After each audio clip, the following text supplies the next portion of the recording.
বান্দা তুই যদি ফজরের নামাজ না পড়স আমি কিচ্ছু বলবো না। তুই ঘুম থেকে উঠার আগে সকালবেলার সেই পেটের ক্ষুধা নিবারণের নাস্তা আমি রাজ্জাক রিজিক ব্যবস্থা করে দিব।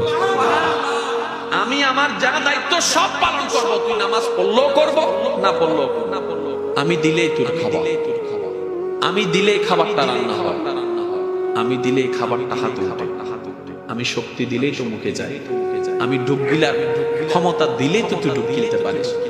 ওই খাবারটা পেটে গিয়ে আমি আল্লাহ হজম করাইলে তো হজম হয়, না হয়তো বদ হজম হয়ে সারা দিনের কান্না হয়ে যায়। আমি আল্লাহ স্রষ্টা হিসেবে যা করা সব করব। তবে আমি তোকে নতুন করে বলবো না নামাজ পড়, আমি তোকে বলবো না সুদ খাইস না, আমি তোকে বলবো না বউ পিটিস না, আমি তোকে বলবো না যৌতুকের জন্য অত্যাচার করিস না, আমি তোকে কিচ্ছুই বলবো না ওর জায়গা দখল করিস না, আমি তোকে কিচ্ছু বলবো না। তুই যখন আমার চোখের সামনে অন্য জায়গা দখল করে তুই যখন দেওয়াল তুলবি আমি তখনও দেখে কিচ্ছু বলবো না।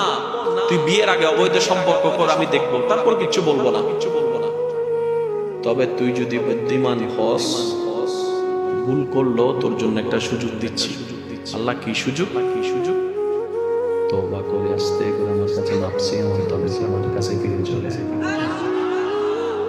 এতটুক সুযোগ আমি তোকে দিচ্ছি। আল্লাহ কতদিন পর্যন্ত? শেষ সময় বলে যে মৃত্যুর আগ পর্যন্ত। আল্লাহ 24 ঘন্টায় কোন টাইমে? ওই যে কোনো টাইমে।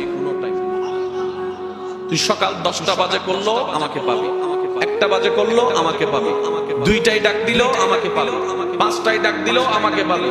রাতের গভীরে সবাই যখন ঘুমিয়ে থাকে তখনও যদি তুই আমাকে একবার আল্লাহ বলে ডাক দিস, ফাজকুরুনি আযকুরুকুম আয়াতের ছায়া তলে আমি আল্লাহ তোকে তখনও সাড়া দিব। বলেন সুবহানাল্লাহ।